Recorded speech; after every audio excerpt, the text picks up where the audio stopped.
Hi, I'm Radhika Dutt. Thank you for joining me today at Productized. We're going to be talking about radical product thinking and how to iterate less and achieve more.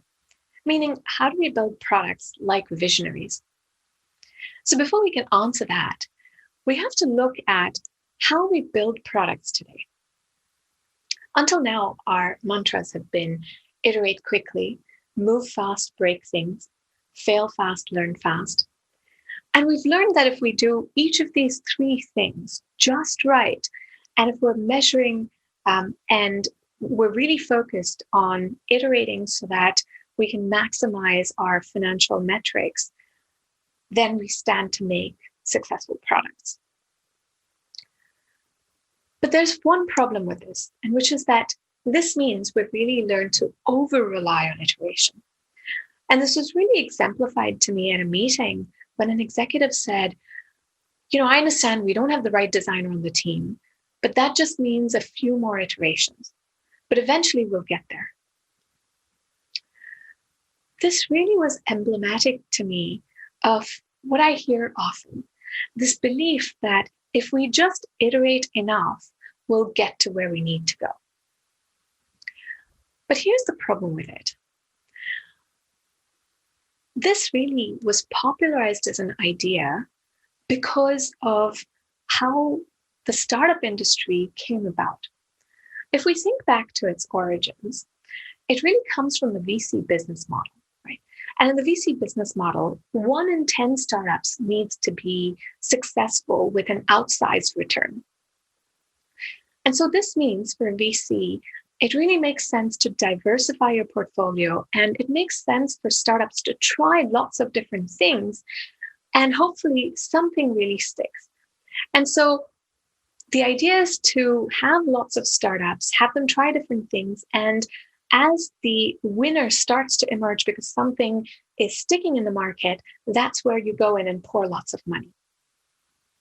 And so this idea of trying lots of things to then find product market fit came up from this business model.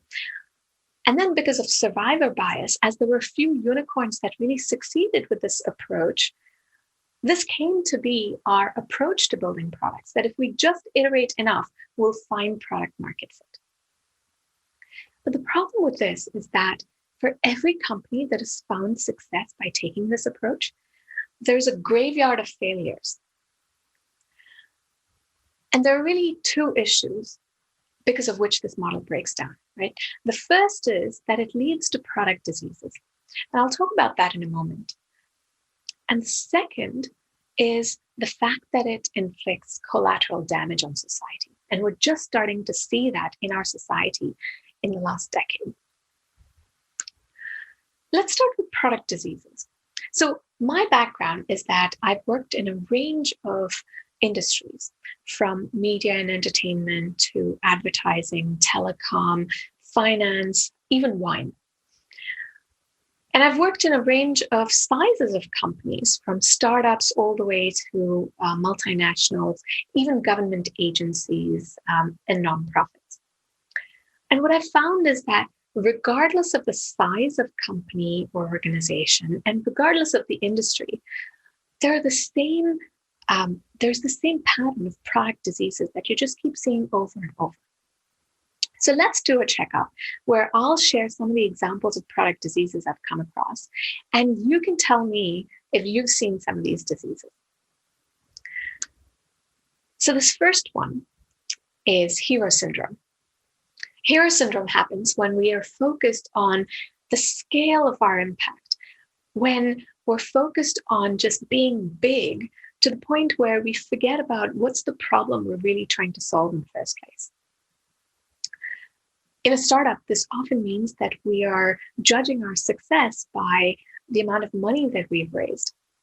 In my own startup, the first startup that I had, Lobby 7, our tagline was enlightened wireless, right? Our vision was that we wanted to revolutionize wireless, and this was back in 2000. We had a big vision, but if you just asked us about the details, about what did that vision exactly mean, that part wasn't clear. And hero syndrome is often the start of many diseases that follow. So often when you have hero syndrome, this next disease also happens, which is pivotitis, where there are rapid changes of direction that happen. In one company where I was heading up marketing, we started off as trying to be the next Visa. But we realized, that's just really hard because you have to acquire both consumers and merchants. And so we pivoted. We became a loyalty company that was targeted at merchants. But then we realized, that was just a really crowded market. So after some time, we became a credit solutions company for merchants. As the head of marketing there, at some point, we changed direction so often, I didn't even know what to write in our brochure anymore. If you've seen pivotitis, you can share that in the Zoom chat. This next one is obsessive sales disorder. So obsessive sales disorder is one that I'll admit to having contributed to as well. This happens where, your salesperson comes to you with a glimmer in their eye and they say to you, if we just add this one custom feature that will only turn on for this one customer, then we stand to win this big deal. And so that sounds mostly harmless. And so we say yes. And pretty soon by the end of the year, we're sitting with a stack of contracts and our entire roadmap is driven by the contracts that we have to make good on. Seen obsessive sales disorder? And this last one is narcissist complex, right? Where we're so focused on our own needs and looking inwards that we forget really what our customers need. And I think the height of narcissist complex was one executive from a holding company of hospitals who said, to be successful, we need patients to come back often. I'll let you meditate on that. This narcissist complex meant that they really forgot what this meant for patients, that it means that they have to be sick often. So product diseases basically happen in the absence of a really clear vision and strategy. And product diseases make good products go bad. So they get in the way of building successful products when we just take iteration to try to find our way. The other problem with product diseases is they have a side effect, right? They cause collateral damage to society. I want to give you an example of this from my own personal experience. And I've started calling this digital pollution because, we often think about this collateral damage coming from big companies. We think about, Google and Facebook being the ones who create this collateral damage. But I want to share this personal experience because I want you to start thinking about it similar to how we think about environmental pollution. That, the growth in just industry has led to environmental pollution.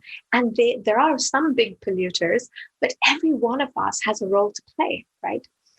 And it's the same thing with digital pollution, that this is collateral damage that comes from our products, and every one of us has a role to play in creating a cleaner digital footprint. So my personal experience from digital pollution is where my kids came home from school one day a couple of years ago, and my son was really enthusiastic about this math game called Prodigy that the teacher had introduced in his class. And so this was targeted at advanced math students. And so he was super excited and wanted to play this. And so he showed me what this game looked like. And this is what you see on the screen. Basically, it's Pokemons that fight against each other. And to be able to attack your opponent, you have to answer a math question correctly. And my son was just loving this game. My daughter, on the other hand, she really did not care for this game at all. And when you look at this, you can really see why, right? And in fact, research shows that boys like games that are about war or this sort of attacking, whereas girls aren't really into this. It's more about collecting things and completion of tasks, etc. And so I looked at some marketing videos because, as product person, you go down this rabbit hole saying, I wonder who they're targeting this at. And so as I started looking at marketing videos of Prodigy, you could see boys pumping their fists going, yes. And girls were looking pretty sullen. And that led me to a little bit more investigation. So I asked my kids, so what do you guys think? Is this targeted at girls, boys, both? What do you think? And my son goes, of course it's targeted at boys. What a question. And to which my daughter had this reaction that was bitingly sarcastic. She said, but don't worry, the next version will be for girls and it'll have Disney princesses that invite you to tea if you get the answer right. And this was when she was 10. What is interesting is that her criticism is not just about Prodigy, but I think overall how we often build products and this idea of digital pollution, right? When you look at companies and how they optimize for user engagement and metrics that may be popular to measure, but not the impact that it's creating on society, then we end up causing digital pollution through our products, the unintended side effects. And in this case, right, Prodigy has over 50 million users. And if you think about, maybe, let's say half of those are girls, and maybe half of those girls, let's say maybe it's even 10, 15 million girls, who then think they're not as good at math as their peers in class, right? That's a pretty significant effect on society. This is what I mean by digital pollution, that every product decision we make has an impact on society. What we optimize for has an impact on society. And so when we build products using iteration alone, right, it has two effects. It's the product diseases it causes, and it causes digital pollution. And the reality is that in the post-pandemic economy, we'll have just less money to throw at the problem, which means product diseases will become more significant, right? They'll be more likely to be fatal. And we're seeing the effects of digital pollution in the form of radicalization, in terms of erosion of our information ecosystems. And this means, both because of product diseases and digital pollution, we can't keep going the way we were. It's really time to take a new approach to building products, which is more about iterating less and achieving more and building products like visionaries. So the question then is, well, why can't we just use lean and agile to get our way out of trouble, right?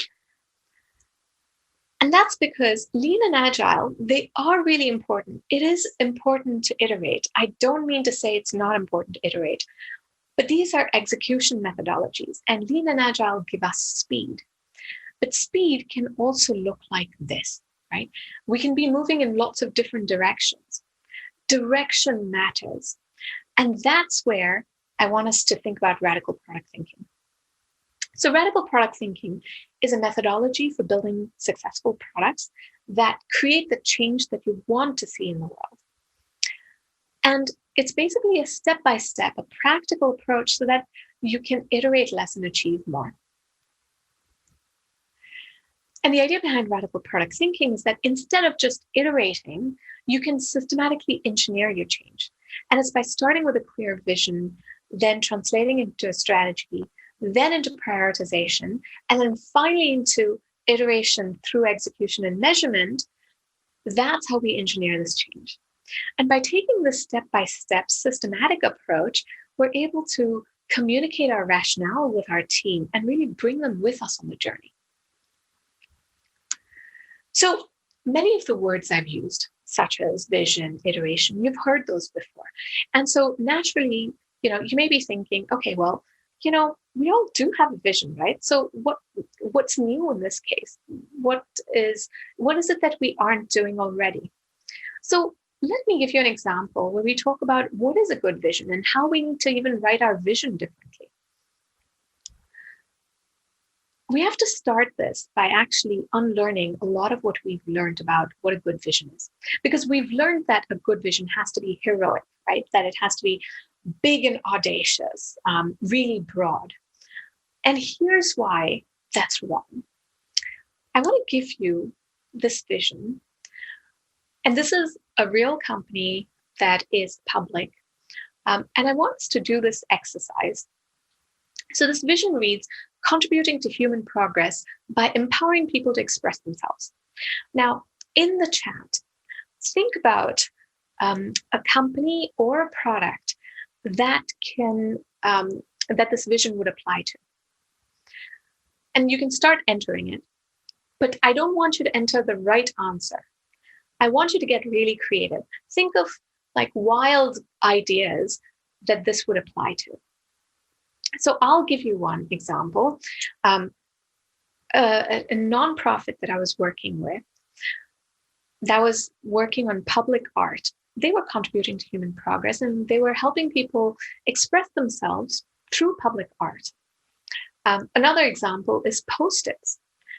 Post-its, we often use those in our product exercises, right? And so we're building products and it's helping people express themselves. So Post-its would fall in this category too under this vision. I'll give you 10 more seconds to think about other ideas and enter them in chat.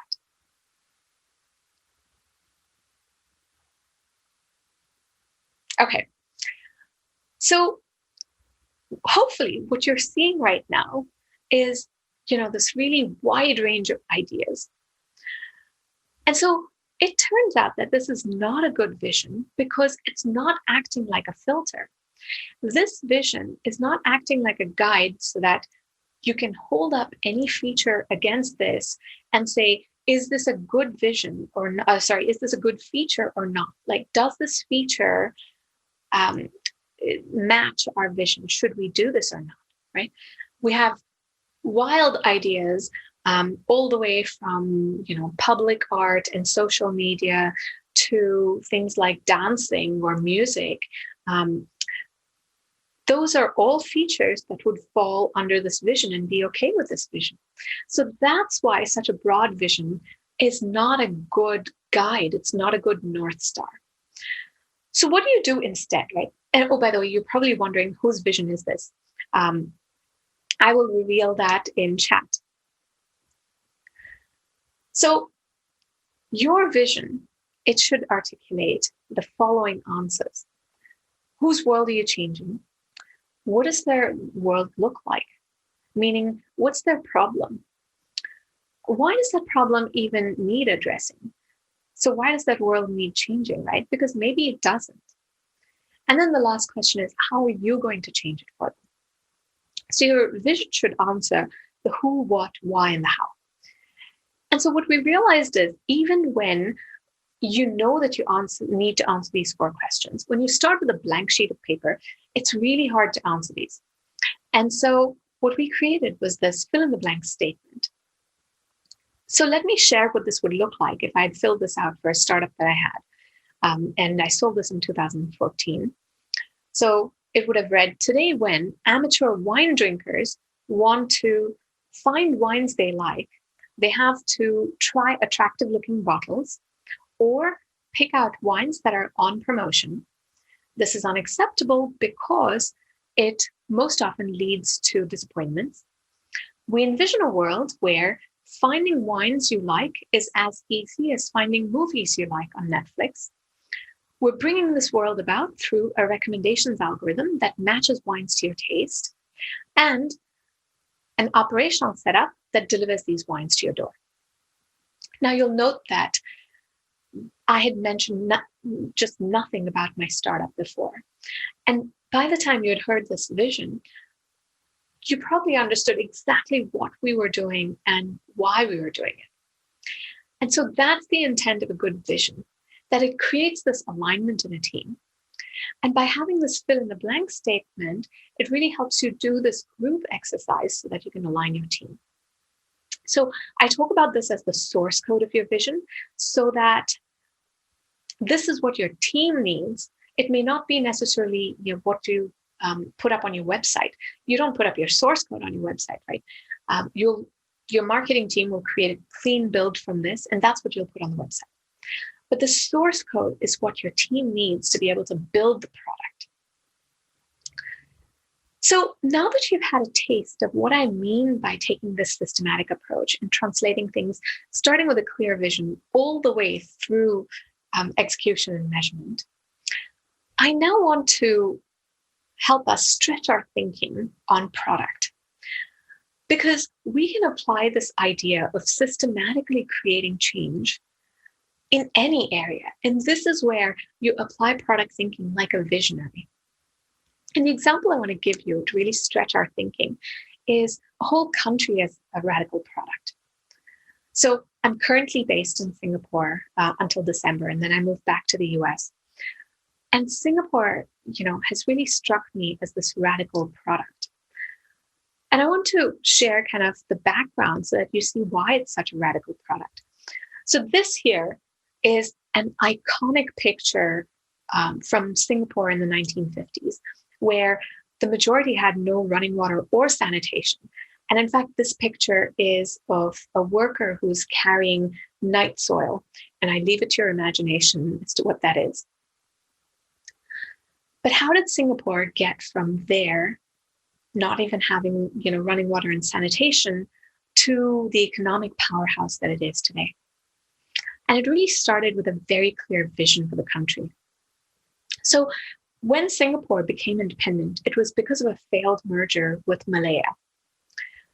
And at the time of this failed merger, the first Prime Minister, Lee Kuan Yew, he had a press conference where he was emotional, and he even talked about this failed merger, saying, all my life, I thought our place in the world was with this merger as a unified nation. Nobody actually thought that the country would survive. Even he had his doubts as to, how are we going to do this, right? But he had a very clear vision, and that vision was the change that he wanted to bring about for Singaporeans. And Singapore was going to be that vehicle. So basically, Singapore was going to be that product that brought about that change. And he actually talked about it in those product words. So he talked about Singapore and producing a first world oasis in a third world region. He talked about it as a platform to explore the region. So that was his vision for the product. And so, defining a clear vision is a great first step to engineering change, but then you need a very clear strategy. And so Singapore really had that too. So the radical product thinking approach to strategy is RDCL, so radical, but radical is just a mnemonic. So it stands for having real pain points. So in this case for Singapore, it was about, what do businesses need in such an oasis? D is for design, meaning what does our solution look like? The capabilities help us identify that special sauce that helps us deliver the power of this design. And logistics is where we actually think about, how do we deliver this to our customers? So in the case of Singapore, they thought about, what are the pain points for these businesses? What would make them come to Singapore to explore the region? And I'll just go over one example out of all of these pain points. The first one was that it had to be really easy to communicate, right, for businesses to come here. And so which meant, in terms of the design, English was selected as the official language.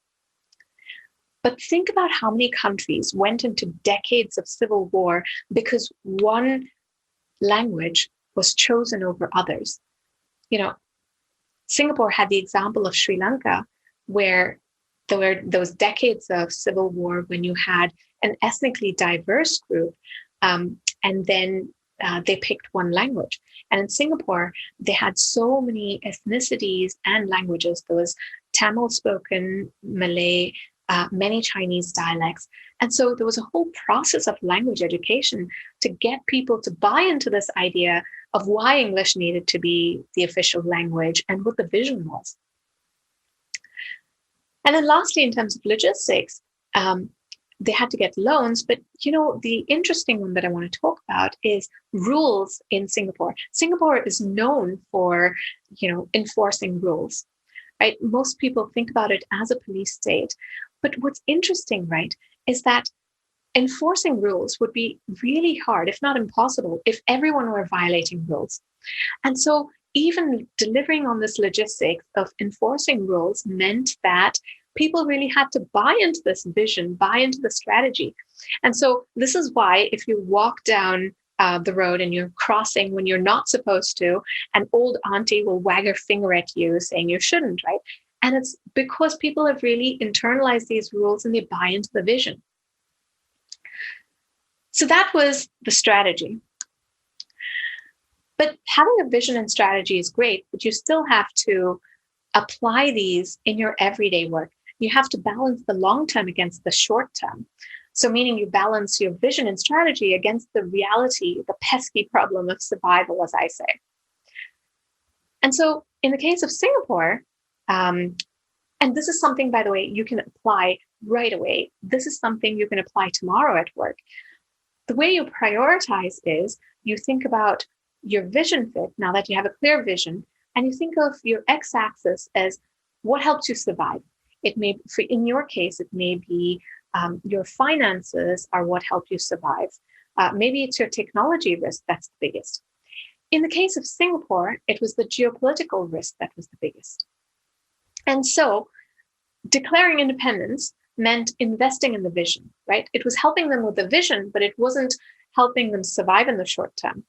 And so survival required addressing things in the other quadrants, which is building alliances and creating an army. Creating an army wasn't necessarily a good vision fit. It wasn't helping the Singaporean people per se, but it was helping them survive. And so building vision debt is what we do when, obsessive sales disorder, when we do too much of that, we're building vision debt, right? Building vision debt is what we do when we're deviating from the vision in the short term. So for instance, when your customer wants you to take on a custom feature, you're building vision debt, but it's helping you survive. Investing in the vision is what you may do if you're for 3 months refactoring code. In that case, it's helping you with your vision, but it's not helping you survive in the short term. And then hopefully most of the things that you prioritize are under ideal. In Singapore's case, things that were ideal included creating access to water. Previously, Singapore wasn't even self-sufficient in terms of water. 70% of the drinking water came from Malaysia. And so now only 30% does. So this is how you can apply your vision and strategy in your everyday work, where you're actually prioritizing things based on your vision and what's helping you survive. And you pick carefully from the two diagonals of investing in the vision and vision debt, and mostly from the ideal quadrant. And so what you see here, right, is vision and strategy systematically applied in Singapore, and it was designed as a radical product. And radical product is basically your improvable mechanism for engineering the change that you want to bring about in the world. And it means that we don't just iterate, that we actually iterate less and achieve more because we're engineering change very systematically. So how do we apply this in what we're doing today, right? So if you're iterating, that is great.